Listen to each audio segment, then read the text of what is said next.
Hello friends, welcome back to homely trends. അപ്പോൾ നമുക്ക് ഇന്നൊരു അടിപൊളി ചെമ്മീൻ കറി ഉണ്ടാക്കി നോക്കിയാലോ.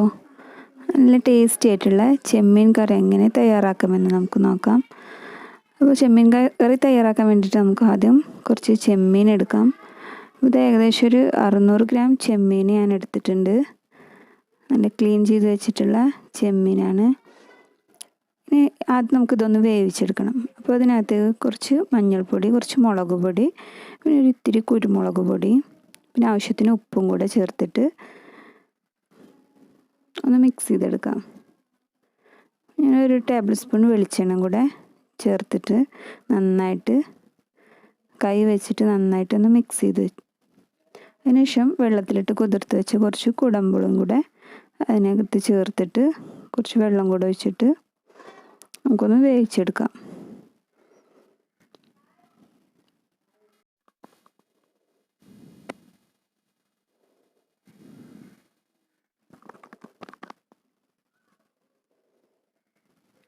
സാവധാനം കുറഞ്ഞ തീയിൽ വെച്ചിട്ട് വേവിച്ചെടുത്താൽ മതി.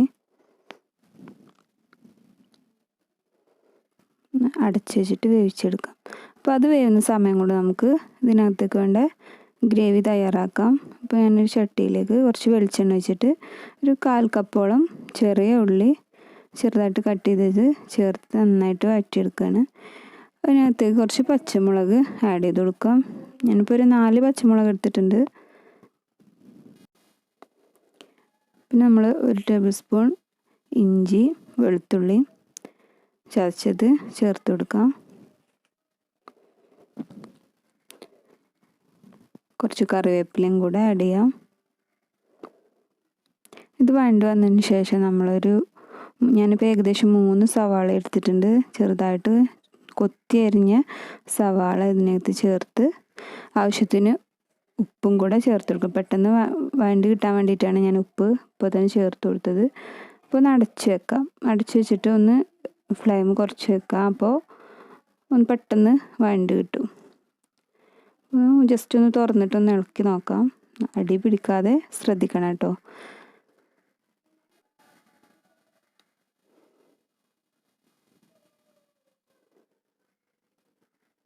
ഒന്നുകൂടെ മൂടി വെക്കാം.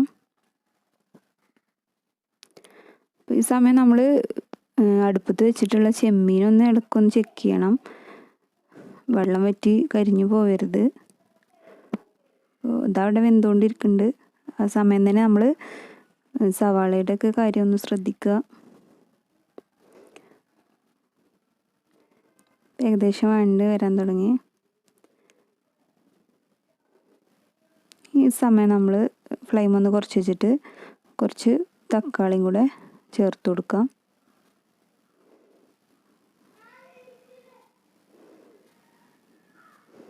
ഇപ്പോൾ തക്കാളിയും സവാളയൊക്കെ നന്നായിട്ട് വഴണ്ട് വന്നിട്ടുണ്ട്.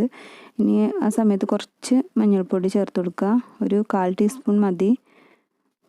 എന്നിട്ടൊന്ന് വഴറ്റിയ ശേഷം നമ്മളതൊന്ന് കുറച്ച് പാർട്ട് മാറ്റി വെക്കുകയാണ്. അപ്പോൾ ഇത് നമ്മളൊന്ന് അരച്ചെടുക്കണം.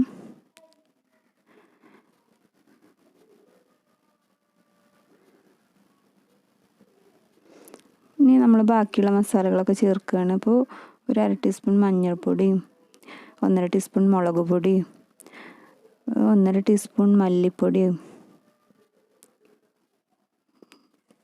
ഇനി ഒരു 1/4 ടീസ്പൂൺ ജീരകപ്പൊടിയും കൂടെ ചേർത്തിട്ട് നന്നായിട്ടൊന്ന് വഴറ്റിയെടുക്കുക. മസാലപ്പൊടിയുടെയൊക്കെ പച്ചമണം മാറുന്ന വരെ നമ്മൾ നന്നായിട്ട് വഴറ്റി കൊടുക്കണം. ഈ സവാളയും തക്കാളിയൊക്കെ മാറ്റി വെച്ച പാർട്ട് നമ്മളൊന്ന് നന്നായിട്ട് അരച്ചെടുക്കുക. കുറച്ച് വെള്ളം കൂടെ ആഡ് ചെയ്തിട്ട് നല്ല ഫൈനായിട്ട് അരച്ചെടുക്കുക. അത് നമ്മൾ ഗ്രേവിക്കൊരു കുറുക്കം കിട്ടാൻ വേണ്ടിയിട്ടാണ് നമ്മളിങ്ങനെ ചെയ്യണത്. തേങ്ങയൊന്നും ചേർക്കുന്നില്ല. ഇപ്പോൾ അരച്ചെടുത്ത് പേസ്റ്റ് രൂപത്തിൽ അരച്ചെടുത്തത് നമ്മളിതിലേക്ക് ചേർത്തിട്ട് കുറച്ച് വെള്ളം ചേർത്ത് കൊടുക്കുക.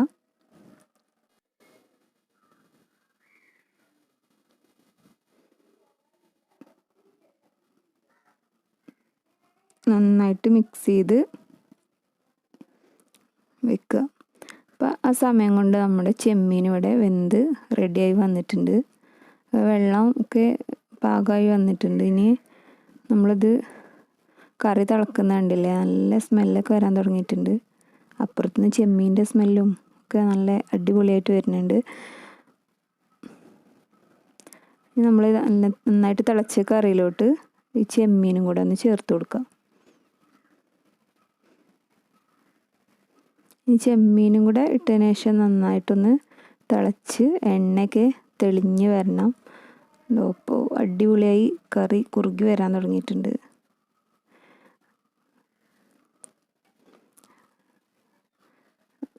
കറി ഇവിടെ തയ്യാറായി വന്നു.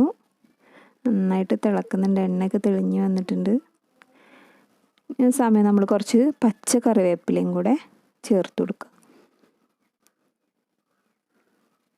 അപ്പോൾ നമ്മളെ ചെമ്മീൻ കറി ഇവിടെ റെഡി ആയിട്ടോ.